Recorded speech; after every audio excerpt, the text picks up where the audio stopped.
Well, welcome to Age Friendly. I'm Rebecca Johnson. I'm glad that you're joining us today, particularly if you're a woman. But you could be a man and you might want to have the same program. But we're going to be talking about alternative living arrangements. And as I said, it's particularly about being a woman and how you can actually look at a different way of living with maybe another woman. And so here we are. And I'm joined today by Pat Dunn, who is joining us through technology, as I call it, from Peterborough here in Ontario. And she's the founder and executive director of Senior Women Living Together. Welcome, Pat, even if it's through the computer. I love it. Yes, it's awesome to be here, and thank you so much for the opportunity.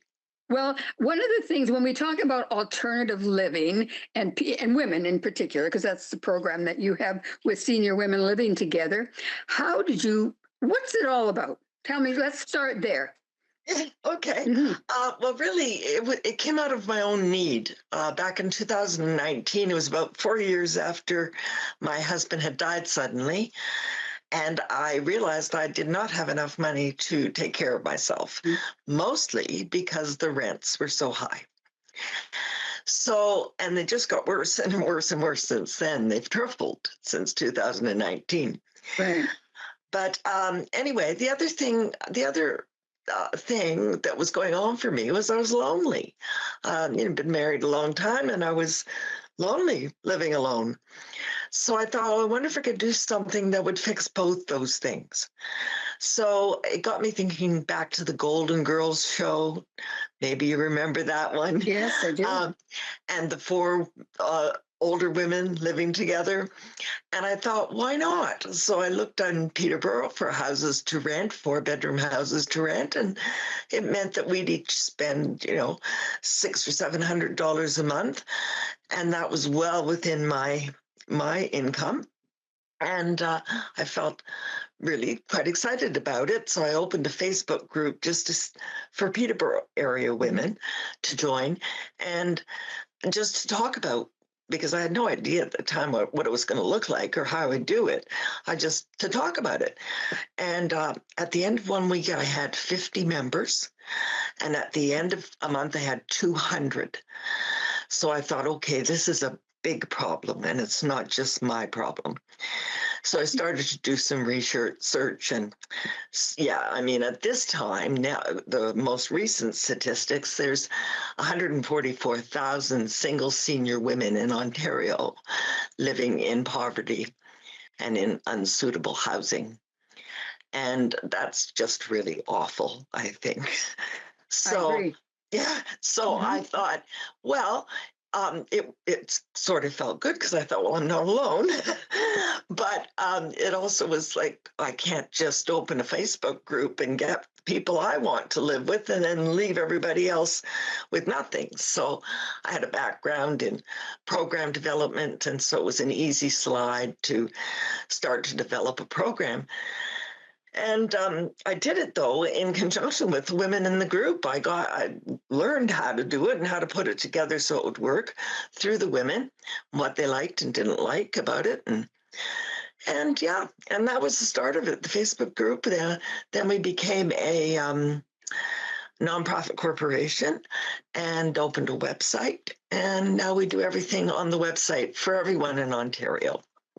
One of the things that we were talking about before we started to do the taping was the fact that you're primarily located, of course, in like yourself in Peterborough, but within Southern Ontario. But there's people here in Northwestern Ontario and in our region that have the same kind of needs. And is this something you want to see expand across the province?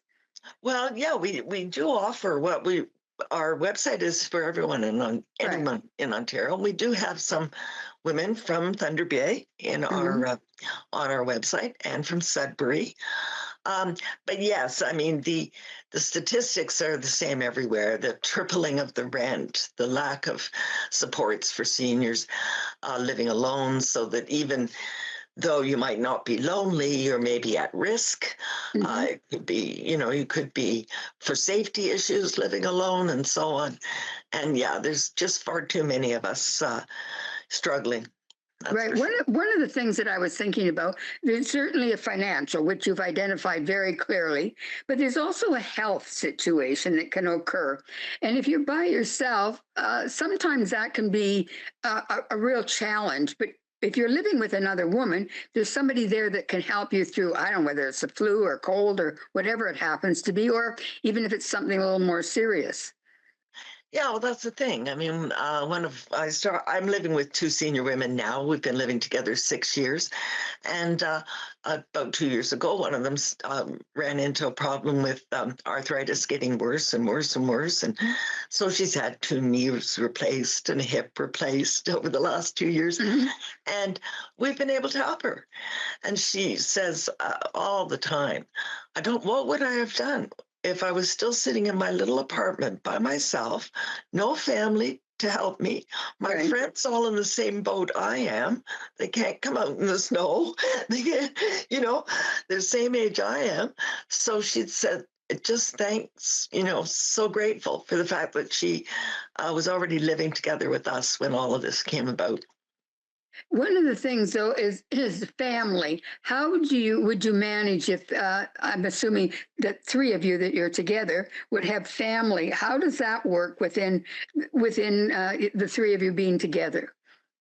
Well, most myself, the three of us, and most of the women that join us, their families think it's a good idea and are relieved somewhat Hmm. to Hmm. know that mom's not going to be alone, or, Auntie Pat's going to have some help. And, so they feel relieved. There are some children of like adult children of some of our members who struggle a bit with it. I don't know why Hmm. exactly, but uh, sometimes they don't want mom to do that. So but most people, most families are in favor of it and very grateful because Right. you know it's hard to get to be spread between taking care of your own children, your own house, and your own life, and then have, you know, some seniors in your life that you want to help. And how do you do it all?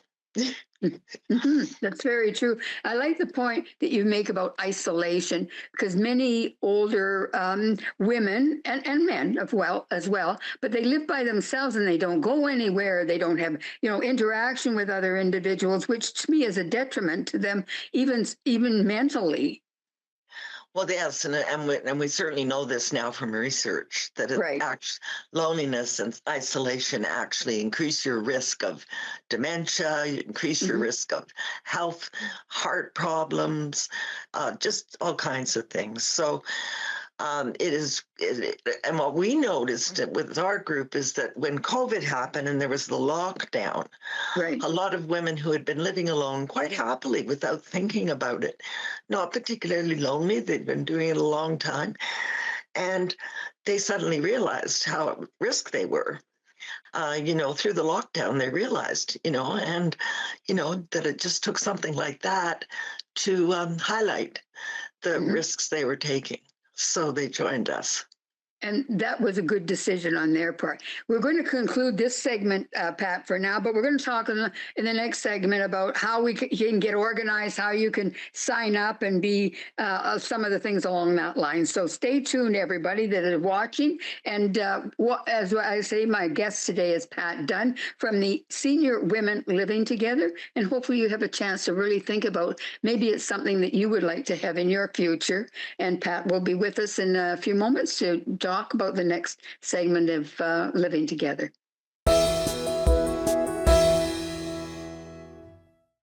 Well, here we are back with Age Friendly, and we're talking with Pat Dunn, who is in Peterborough, and we're doing through technology, talking about senior women living together, and hopefully you'll get some ideas of maybe that be something you'd like to do. So, Pat, let's go into the fact of how do you get involved in this? Say I'm looking for somebody to live with because I want to be able to live cheaper than I'm doing right now, or I want to get out of isolation, finances, I can't afford all of this. So, how do I get involved? Well, we have a website, and it's on Hmm. the website where um, the actual activities happen for you to find other compatible women to live with. And we have a whole program to go through there. We also have a Facebook group if you're thinking about this, but you're not don't want to just dive in just yet. You want to learn a little bit more. They can join our Facebook group, and it's that you just use the search in Facebook for senior women living together, and our group will show up. Hmm. And you join that, and then you can start learning more about the whole thing. But on the website is where our process, where the stuff happens, Right. and it's it's kind of like a dating website in a way, um, but it's about different questions, um, but it's that kind of a thing. So you go on, you create a profile, you answer a bunch of questions, create a profile that tells others a little bit about you, whether you have a dog or a cat, how long you want to do this, if you want to do it, how much you can afford to spend. There's a whole bunch of questions, uh, and that goes into a directory. So then you can go and see your own profile there, but you can also go Hmm. and see everyone else's. And so then you can start to read the profiles, make some decisions. Is this a good person for me? Not. And um, and then we have a chat program where you can go and meet with the ones that you want to that you think are the best fit for you. Hmm. And then in terms of determining fit, that's another whole set of documents. We have lots of blog posts on how to figure out whether someone is a good fit for you or not. One of the things that I would think is you really need to meet somebody, because how do you, even through like technology, which we've done a couple of times to talk with you, but you really need to really, shake somebody's hand and look them in the eye in a different way. How do you get to make that kind of a thing happen? Yeah, well, we legally can't share your personal No. information with anyone Okay. else. But because of the way our system's set up, you can share it if you want. So we recommend you start chatting, texting in our tech chat program, and then give each other, because you're doing this privately, nobody sees it but you and the other person. Hmm. So you can give each other your phone numbers. You can plan to meet in a local park. Well, not this time of year, but No. a Yeah. restaurant, nice Right. warm, cozy restaurant, and you could visit each other in your current homes. So, just as a sort of compatibility thing, that's a great thing to do because your idea of clean might not be my idea of clean. And so, That's true. right. And so it's good to go and see, and you get to see each other's furniture and talk about, um, you know, lots of other things. So we recommend you meet a minimum of 5 times. 10 is better. Hmm. um, Take your time, find that good fit. And, some of it is like chemistry. You just know Right. um, Right. with some people, you just know, oh, we have the same sense of humor. We're just, we're really good fit, even after a short conversation. But still, there's other things to living together than just the gut feeling. So, Right. you have to find out. So we have we developed an agreement. It's a social contract between you and the others that you live with. It's called a homemade agreement, Hmm. and um, it gets you talking about all kinds of things about living together. How are we going to pay the rent? Who's going to manage this? How are we going to do the cooking, the grocery shopping, the cleaning, the laundry? Um, what about our pets? I have a dog. This is a personal story. I have a dog, so I have to find a compatible a pet if the other person has a pet. So I have Right. to make sure my dog gets along with her dog. Yeah. And so there's compatibility there. So this agreement gets developed over time as you get talking, and it brings up other things like um, not just the details of living together like that, but some broader concepts like how are we going to communicate well with each other? How are we going to manage our relationship so that we treat each other with Hmm. respect and at all Hmm. times. And then there's a whole section on aging together, which you brought up before. Right. What if one of us gets sick? What if one of us has to go into long-term care? you know, Hmm. but we're in the middle of a rental agreement with a landlord. So the complexities of that have to be all worked out. And you do it before it happens. So there's no Right. hard feelings. And I've talked with women who have just come out of spending 6 years taking care of their parents. And 2 years before that, they took care of their husband and palliative care type of thing. They don't want to help anybody with No. any of that Yeah. anymore. And I don't blame them. So, but you can say that. We have groups of 4 living together, and they sit down and they talk about that before it happens, Right. so that that woman could just say, "Nope, I'm not helping. If they need help, I'm not helping. I'm done doing all that." And Hmm. the others say, "Okay, that's fine. We'll take care of it." And so it's all in this agreement and it's signed, and they use it again and again because it's a fluid document. They can change it whenever they want. So if they get together and a month later the way they decided they were going to do the laundry just isn't working, Hmm. they can change it and do it another way. We talk about the process, which we're getting into here a little bit, and everything else. I'm assuming you have a number of successful partnerships. I'm going to use for getting together. Is Do you feel good about where it's at in regards to your program? Well, we've 66 women have Hmm. found others to live with. Correct. And so, I mean, it's not an insignificant number. It's not as No. many as I thought we would have at this point, frankly. I think COVID, the fact they couldn't meet each other in person did Yes. change. And so it's picking up again. It's a daunting thing, at our age to say, "Oh, I'm gonna just sort of jump in and live with these other women," and Hmm. that I don't really know all that well, and so it's a bit daunting. And people need, most women need some time to sort of work through Okay. that, to feel Yeah. comfortable, to make jump into the deep end right away is not the usual process, but it's coming along. Our numbers are coming along for sure. Well, I think, and when you know that there is success, and you have to work at it, I think your comment about that a little bit earlier is really important. That you sit down and really work on it before you start thinking, "I'm going to go and live with another person."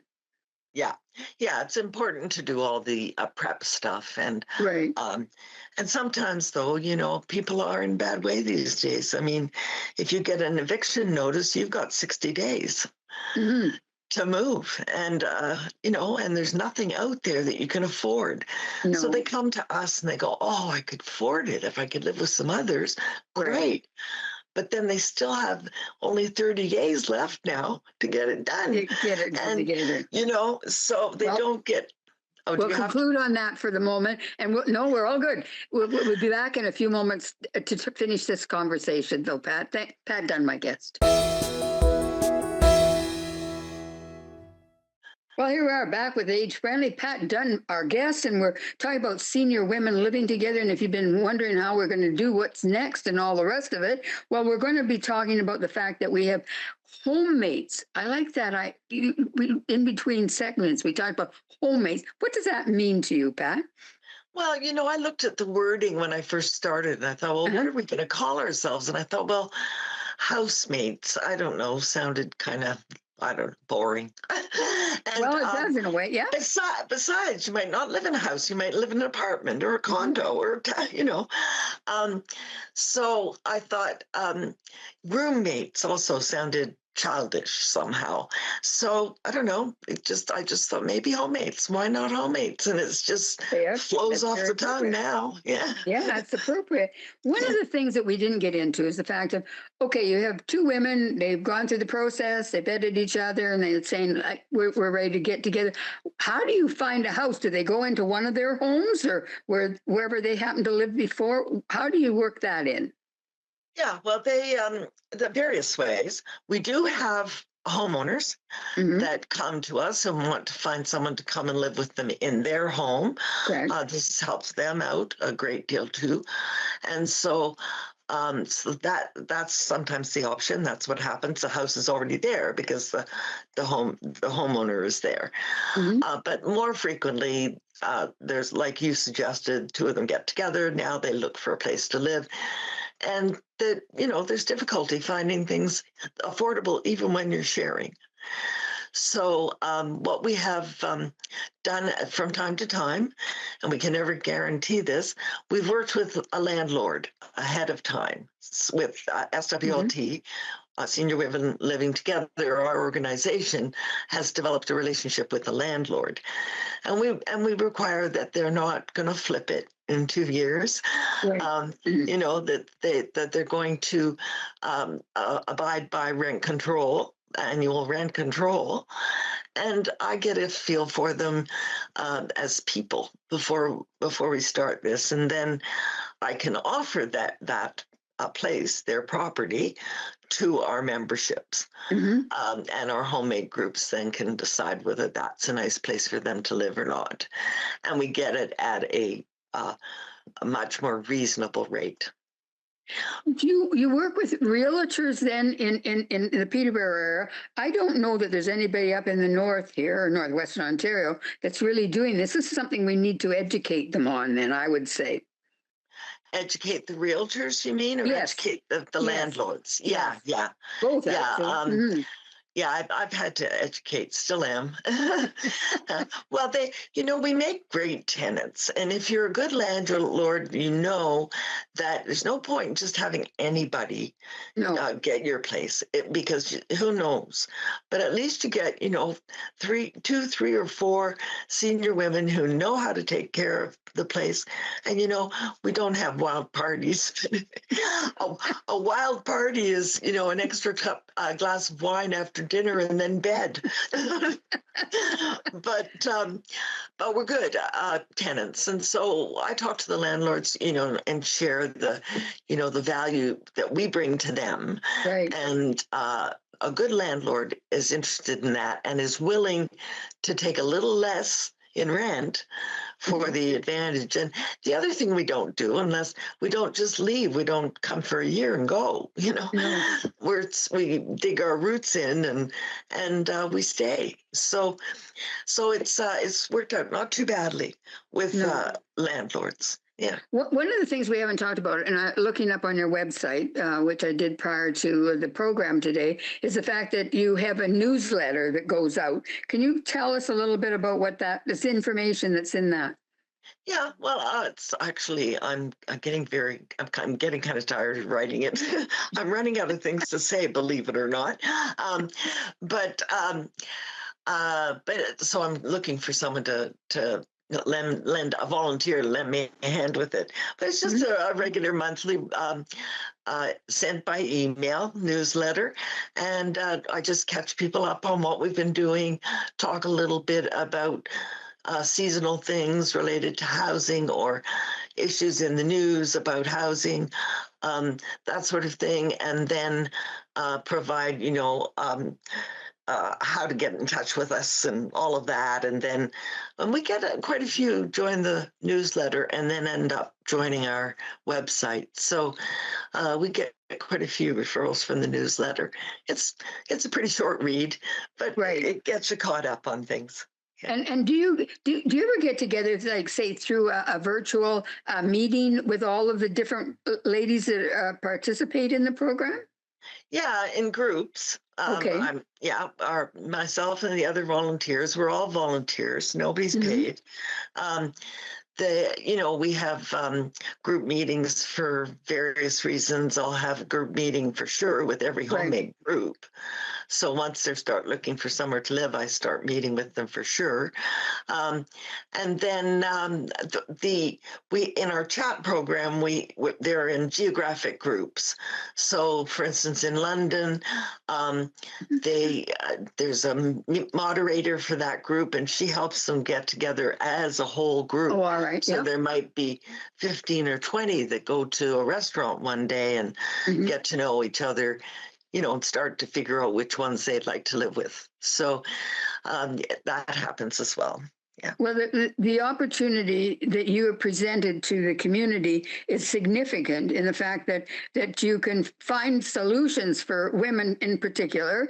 I mean, you could do this for men. Men can do this if they want, but you are centering in on senior women living together, and that's providing a solution for a lot of women because it's tough sometimes. I think one of the major themes that I hear in our Facebook group all the time is hope. Mhm. You've given me hope. Right. I don't know if I'm going to do it, but I feel like knowing it's there, Yeah. I can. And so, that there's a theme that runs through.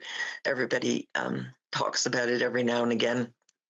Yeah. Thank you, Pat. This has been excellent. I've thoroughly enjoyed the conversation we've had today and the work, and that you've created something for women that will help them when they're looking at alternative housing. And that's so very important for our province and in our communities. And I just want to say thank you for all the people that you are already helping. And hopefully now many of the people in our part of the province that will look at this and say, this is an opportunity for me, whether I take it or not, at least I've got a starting point, and we can provide that for them. So thank you very much for that. We're going to finish off our program, of course, today with our 1 moment of senior exercise. Linda DePiero is up, and I hope everybody's going to get up off their chairs and do whatever it is that Linda says to do to keep yourself active. Again, thanks very much, Pat. We'll be in touch, and thanks and welcome from Peterborough. Oh, and thanks so much for having me. Bye-bye. Thank you. Hi, I'm Linda DePiero. Now, did you know that your calf muscles are your second heart? Your heart beats, the blood goes down, and the calf muscles give the blood an extra push through the veins back to the heart. So it assists in circulating the blood throughout the body. So this is one exercise how to really work the calves and at the same time strengthen your feet and your ankles.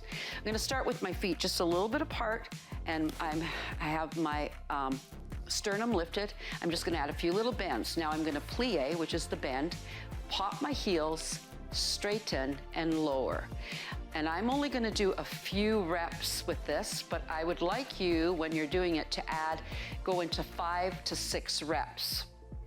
Let's lift now, lift. I'm holding on to the chair just for balance, trying not to push too much of my upper body weight into the chair. I want the legs to do the work. Standing nice and tall, we're gonna add a little plie and lift. So bend and straighten, right? Being careful with your knees if you have knee issues.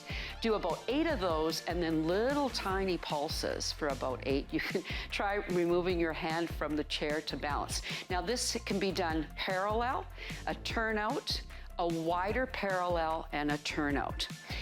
Stretching, very important to stretch the calves so that they do not become restricted. So you want that blood flow. I have my feet parallel, the foot is back, the other foot is forward, and I start with just a little bend into the front knee. Breathe in. Now imagine that there's clay through the back heel, and you want to push that clay into the floor a little bit more, and then come forward a little bit. So not only is this great for getting the blood flow going, but strengthens ankles, feet, calves, which consists of the soleus and the gastrocnemius. So keep the stretch going, the calves lengthened, so that you can have a free blood flow. Bye.